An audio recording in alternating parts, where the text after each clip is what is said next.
See this? That's right. It's going to be one of them long ass shows. Welcome back to LJ's Comic Barrel. And because of how long this show is going to probably end up being, there is going to be no special co-host for the night. Which is fine. They're pretty much all sleeping right now anyway. So it'd be a little rude to kind of wake them up and say, "Hey, please hang out with me." Which is fine. Last week I was supposed to do two shows, but unfortunately, due to the fact that we had a little emergency, I unfortunately could not continue, and so it kind of left us a little something. I will say this though: everything is all right. Everything is a lot better than what it once was. And cheers to you. All right. So, it did give me a little time to actually catch up on a lot of reading. I started a new series. As everyone that watches this show, I absolutely cannot stand reading X-Men. It's always, I don't know, going forward, going backward, going forward, going backwards. It's just too confusing at times. They always say it's the intellectual comic book. I say it's the comic book that you probably had to do a little shrooms and then start enjoy reading due to the fact that how many times you go back and forth, back and forth. So, I will say this. I've got and started that Fall of X series. Now, the first thing I'm going to ask you to do is, before I show anything, is if you like what you're watching, please subscribe, please leave a comment, and dear God, please tell me what order you're actually supposed to read these damn books in. Because I've started reading these books, and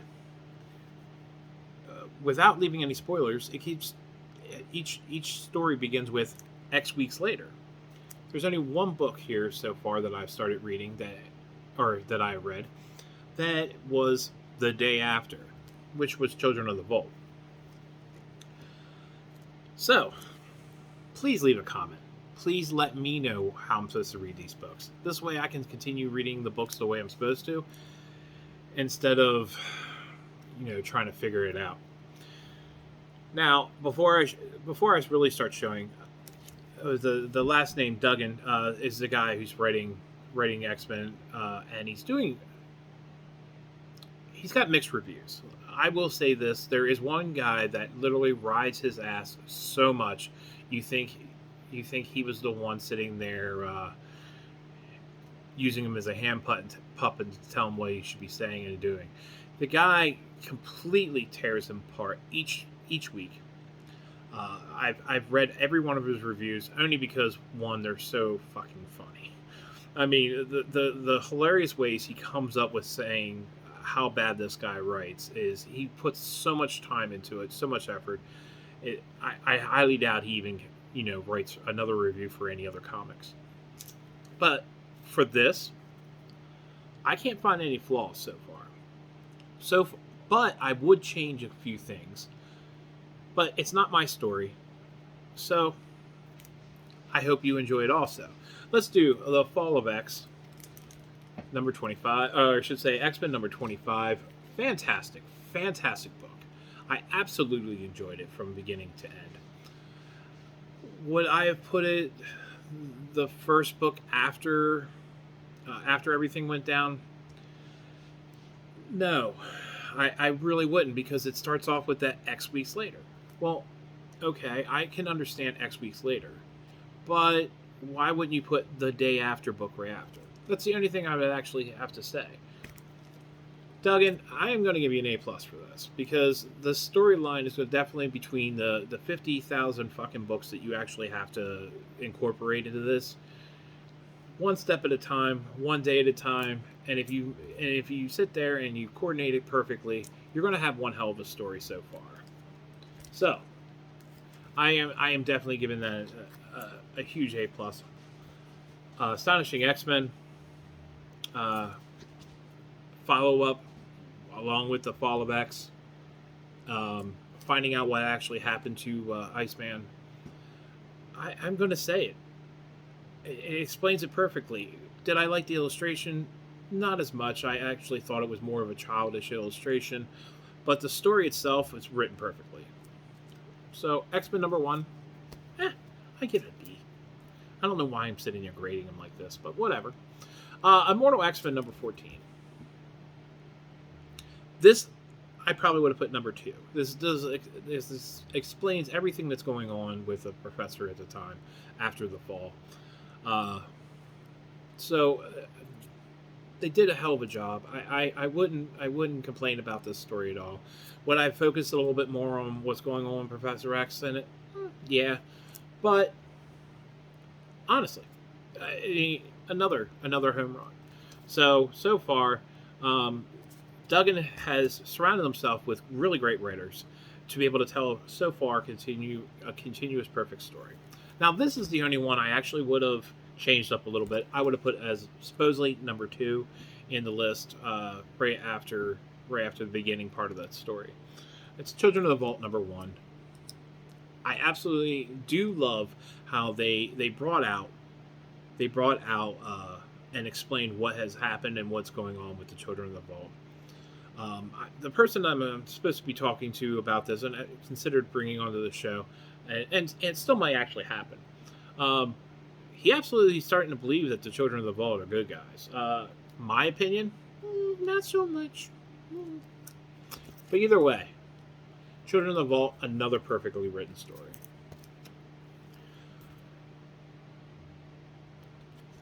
George Perez, thank you, George. Thank you for whoever decided to put in a George Perez cover, because this was one of the reasons why I even got this. And I absolutely love George Perez's illustrations and depiction of every character he's ever drawn. Another George Perez, The Uncanny Avengers, another story, a part of the Fall of X, and adding Deadpool to this to this to the team was definitely a great creative way to be able to bring a little bit of comedy to everything that's going on. Absolutely love this story so far. Like I said, these are all home runs. Now this one might pay off a little later, but it's Storm's X-Men Red, because obviously they're on another planet. And if anyone's been reading this, it's Al Ewing, and Al Ewing is one of the most creative when it comes to space and time. And I'm going to tell you, Al Ewing, awesome. Thank you for sticking with Marvel, having a great story, and letting people follow it. This is awesome. Thank you. But another awesome story, X-Men Red, Children of the I should say Fall of X. This right here is Darkman. I don't know where this is going yet. So my perfect thing is do this, read this, and figure it out yourself. Do I believe it belongs here yet? I think it's more of a comedy relief comic at this point in time.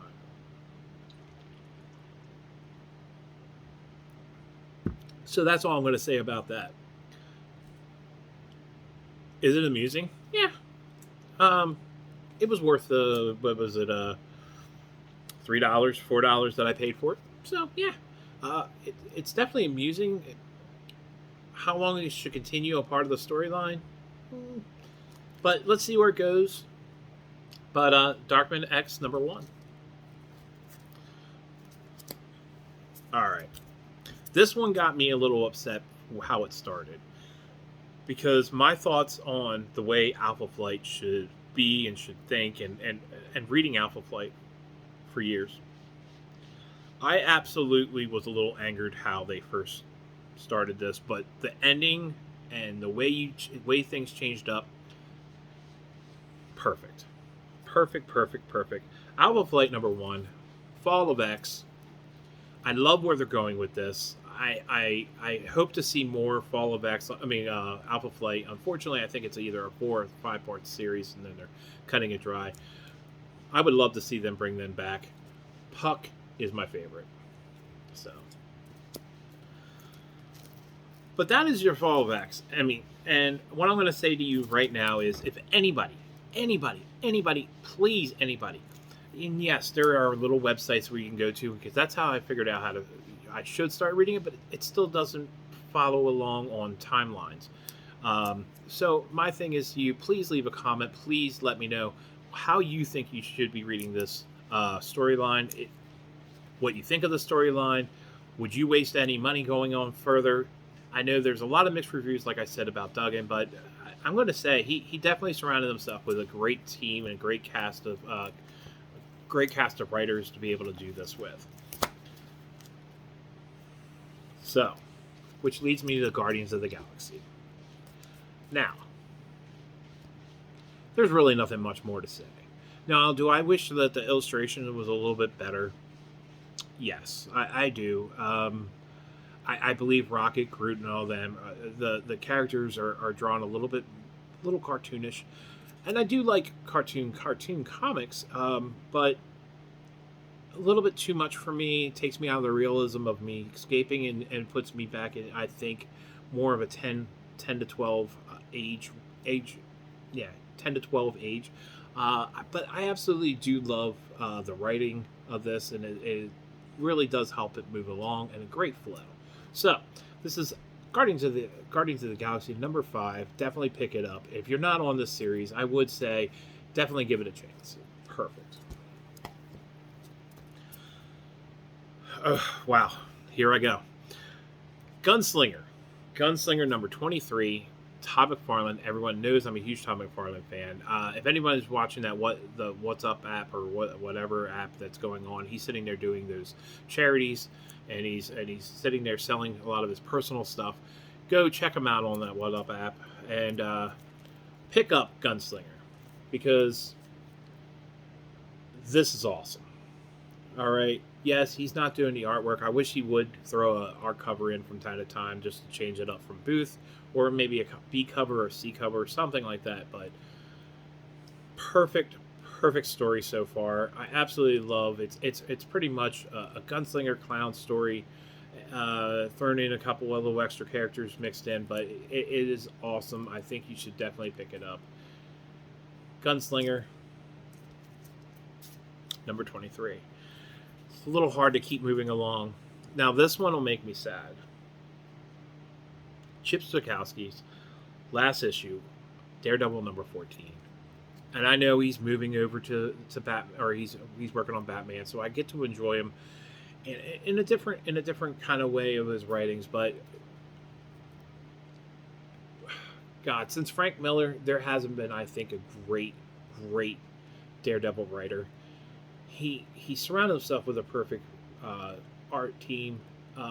Some of the cover arts were a little less than phenomenal than others, but most of the time it was definitely a home run. When this comes out in a collected, please do yourself a favor. If you're not reading Daredevil, pick up Chip's run of Daredevil. You won't regret it. It'll be definitely about $60 that you definitely won't regret, and you won't put down right away. It'll be one of those things that sucks you up right away. Chip Zdarsky does an amazing job. This is the last issue, and I was so sad to see the way it ended. But it'll be a nice way to pick up for whoever writes it up next. Personally, I read a lot of comic books. I'm actually probably dropping Daredevil for a little bit. So pick this up. Literally, just pick this up. It's an amazing book. Amazing series. I am so sad to see him leave, but then again, I get him back Batman now full time. So now this one, I regret, and I know I'm looking at it, and it's like, ooh, it's an introduction of a new character. It wasn't as cool as Spider-Boy, and it's not even a full-fledged appearance. It's actually like a partial appearance. We don't even actually see the damn boy in the damn suit. But if you like, pick this up if you haven't chanced. If you have a couple extra dollars to throw in the trash, it is Death of the Venomverse number. I had to make sure. Death of the Venomverse number 2. If you have a couple extra dollars you just want to throw away, either send it my way, or hell, throw it in the trash. You'll have better use for it because at least there somebody will be able to find it and use it. Probably not to buy this book. The artwork inside is so childish. Don't get me wrong. The writing tries to be a little bit more adult-like, throws in a little extra curses and stuff like that, and a little adult themed. But I'll be honest with you, if you handed this to a 12-year-old, they probably wouldn't figure it out, wouldn't be offended, and neither would anybody else. This is one of those books, dear God, that I could have went without reading, especially since I had a lot of other books to pick up and read. Now, I am going to say this. I do have a few of my wife's books in here. I had a huge pickup. So, now, everyone knows that my wife is a huge Wolverine fan, and this is the only reason why she got this. I don't even think she's going to actually read it. She just loved the cover. It's Spider-Man Annual Number 1.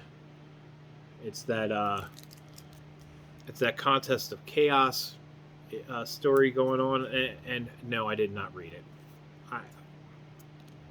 I wasn't even a fan of the art. Now this one, I was a fan. It's the same exact fucking book, but it's a Del Auto, and dear God, look at that drawing. Come on. You got Wolverine taking on Spider-Man and about to kick his ass. Dear God, this is going to be an awesome cover for I don't know what's inside. That's like, do I have a wrapped up piece of shit and is it ready for me for Christmas? Because dear God, the wrapping looks beautiful. What does the inside? Let me know. Leave me a little something. I'd like to be able to find out before I pick up, because I've got a lot of reading to do. So, if you guys had a chance to read this, leave a comment, let me know. Now, alright, thank God. So, the local comic book pickup is almost through for the last couple weeks. But I got to do a little extra shopping, so give me a second here. Ghost Rider, Wolverine, Alpha, number 1. That's right. It's more George Perez goodness. Because who can go without George Perez drawing one of the most iconic characters out there in the Marvel Universe? Fucking looks awesome. Oh my God. Thank you, George, for doing such an amazing job. If I had a chance, I would geek out all over this and ask him to please sign this. The best. Thank you, George. Perfect. There's part 2, I guess, of the story my wife is following is Ghost Rider number 17. Okay. All right. No, this is not George Perez, but dear God, that's a badass cover. So, really can't complain. I hope my wife actually enjoys the story because Ghost Rider going against Wolverine, I mean, come on. That fight ends in nothing but hell. All right, there's blood. There has to be blood flushing everywhere in this story. I want to see the death stare. I want to know Ghost Rider's being like stabbed the hell out with those claws. There's got to be something crazy going on. I hope she's enjoying this. She absolutely loves the gory stuff, the gory parts of the Wolverine story. So I'm hoping that's good. Now, with Comic-Con coming not this weekend but the weekend after, and yes, I'm super excited.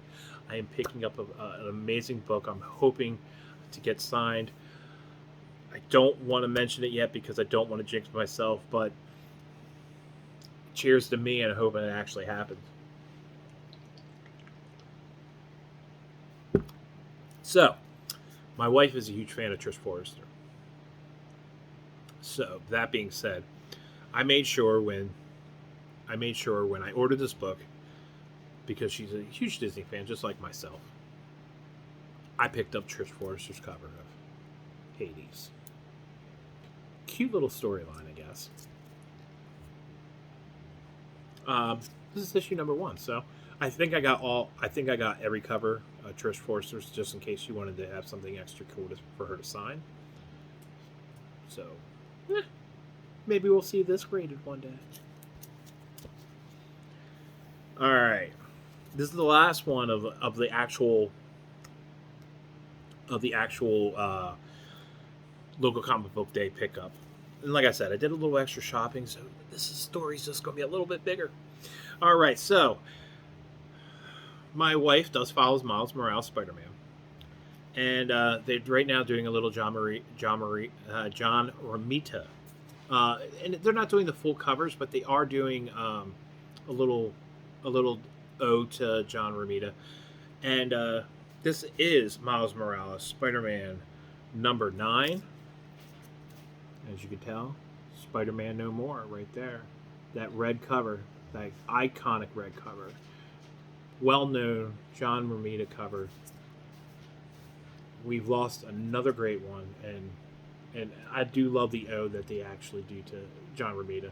I haven't noticed any full-fledged real covers coming out. I think I do have one ordered for the Amazing Spider-Man. But I don't think they're really doing them at this point in time. I guess especially with the George Perez dedication going on. But that little O is amazing. Reminds me of picking up older comics and the little drawing they used to have in the corner there. So Miles Morales Spider-Man number 9. And no, I did not read that one. I read listen here. 1, 2, 3, 4, 5, 7, 8. I was up till 2 o'clock in the morning reading most of these books. Every one I discussed, I read. I hate coming on here, sitting there talking about something, and I almost sound like a fool. So that's one of those things. All right, now, and I will start mentioning this for those that actually live in the area. I'm going to start bringing it up when the different comic book stores start doing little sales that they do. So I will say this: Comics Connection did an amazing sale. They did dollar books, and I didn't go in there with any kind of thought or any plan or anything to be able to get books. I just went in there hoping that I'd find something really cool. Because if you go in there and you get your heart ripped out. But I did find something really cool. Now, when I read a storyline, I like to get the whole background of every part of that storyline. I'd like to be able to find out what the hell happened, what's going on, and why things are happening the way it is. And that's the way it was with Fall of X. So, that's right. I got the first appearance of the Children of the Vault. I got the second part of that story. I got the third part of that story. And yes, that is an amazing cover. I got the fourth part of that story. All for $4. With a first appearance in there too. So help me fill out the collection. Yes, and there's 2 more parts of that I did pick up on eBay. I paid $3 a piece. And well worth it. Look at that. Perfect. So that is my run on X-Men. So it's 188 to 193. And I picked them all up for a lot less than what eBay's selling. People on eBay is trying to sell that for like $30 to $50 because of this storyline. And yes, if you do miss one of these books that's going through the storyline, that shit is sold out. You can't find that book anywhere. They actually have to reorder that book in our area. I can't believe how good or how fast that storyline is selling out. I've been trying to do it for like now months in advance, because this story is supposedly going on for the next several months. So I'm trying to make sure that I have everything ready. I went looking for, and not only know how good it really was, but Deadpool number 10, which fits in somehow in this storyline, and it was sold out. I missed it by a week. Usually that book is just hanging around and people are begging them to buy it. Please buy this for 50 cents. You can't even give that shit away. Now, Fall of X, sold out. All right. Anyone that knows me, and knows me pretty well, knows I am a huge Swamp Thing fan. So, I made sure I picked up some really cool Swamp Things. All right. And no, I didn't get to read them yet. But the new 52 Swamp Thing, picked up number 1. Look at that baby cover.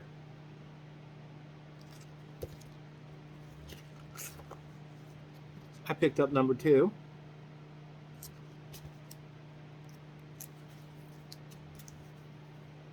Picked up number 3. Look at that. Number 4.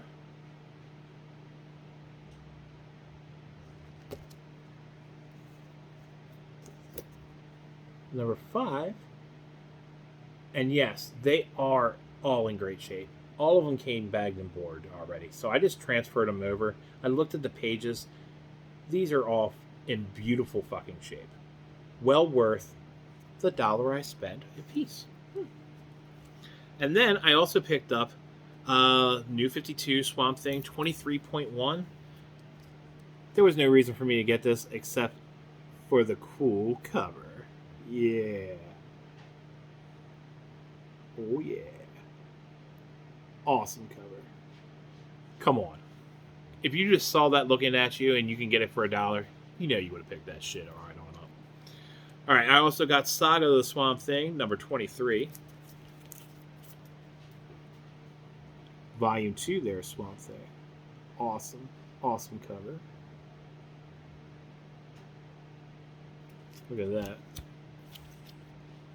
In so many issues, you would have had John Constantine. So, Challenge of the Unknown, issue number 84, starring Swamp Thing and Deadman. Look at that. The only problem is, I mean, you gotta think about it. I got it for $1.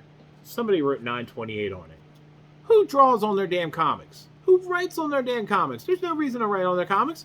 They already have ratings. Leave it alone. I wish somebody would have told me that when I was a kid. Don't touch that. Don't do it. I actually read my comics, and this is going to sound silly, but I read my comics with gloves. Especially the older ones. You get that ink and that oils and stuff like that. You ruin that shit, and you go to send it in. Now it went from a 9.0 to a 0.1.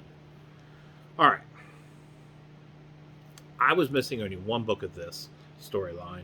And I'm actually glad that I got it. I have read every one of them. This is still in the original bag. I got it for $1. This is the Rise of the Midnight Suns, the Darkhold. I was been missing this. I've been looking at it, and everyone wants to sell for like $16, a little bit higher. $1, still in the bag, still sealed, with. Yeah, right. It's still got the poster inside. I absolutely, when I go to get these, I eventually get them graded. Because I love the artwork. I love the story. I've read it already, the storyline. So when I do it, I'm going to get one of those big, huge poster boards and make sure I put all the posters together. So, but this was a gem for me to find. This is one of those books I was actually hoping to see. Well, I wasn't hoping to see anything. All right. Now, an Infinity War crossover. Those are a little hard to find. There was actually a lot of them. There was the Infinity War. There was the Gauntlet. I actually didn't know that. Even when you buy the collection, it was just the Warlock and the Infinity Watch, and there was no no crossovers that you really heard about. So when I did see this is Guardian of the Galaxy 27, 28, and 29 here I'm about to show you.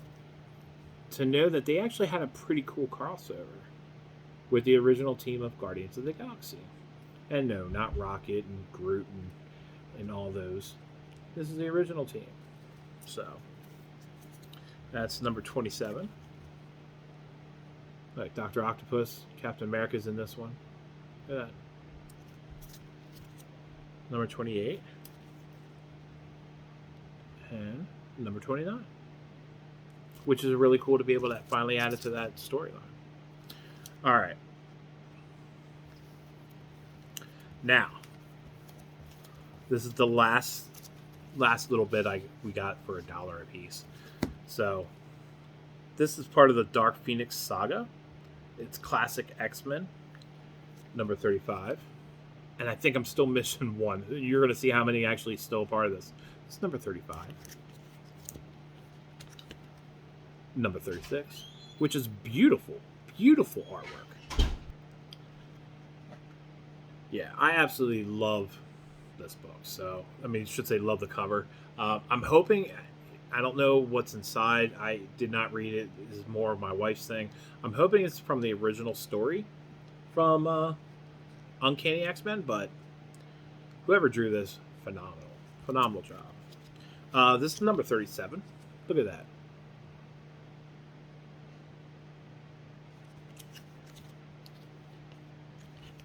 Number 38.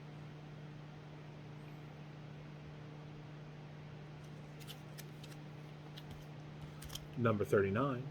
Now you got to think about this. I got this for $1 a piece. So next time that the comic book stores in my area, I promise you, if they mention that they're doing $1 sale again, I will start sitting there and advertising it a little bit to get you guys ready for this stuff. But look, beautiful, beautiful artwork, and all these books are in great shape. No crinks, no color stains or anything. It's just amazing work. Look at that. Beautiful, beautiful. Look at this. Number 41. Everyone's afraid of the Phoenix. Look at that. Like I said, I still think I'm missing one or two. Look how many issues. I didn't even realize how many issues this was until I actually looked it up. But that was what I ended up picking up here as my local pickup. And like I said, I got all those books, each one for $1 a piece. It was 23. I think 20. I spent $23 on all the $1 piece books. It was about a $80-$90 day, which I did not expect. But it was a lot of fun to be able to do it. So, but that's pretty much the show. So, like I said, if you like what you're watching, if you like what you're hearing, you like everything about it, please like, subscribe, leave a comment. Which one of the books I showed was one of your favorites? Do you think that I should be even continuing this series? I'm going to continue no matter what. But a reading order would definitely come really helpful continuing that story. And what are you reading right now, and are you reading any of the books that I'm reading? So please leave a comment. I'd love to hear from you. The best part of doing this show is be able to talk to you guys, communicate with everybody else in the comic community, and let me also know if any one of you guys is going to Baltimore Comic Con. So from my family to your family, thank you very, very much. Talk to you all later and see you next week.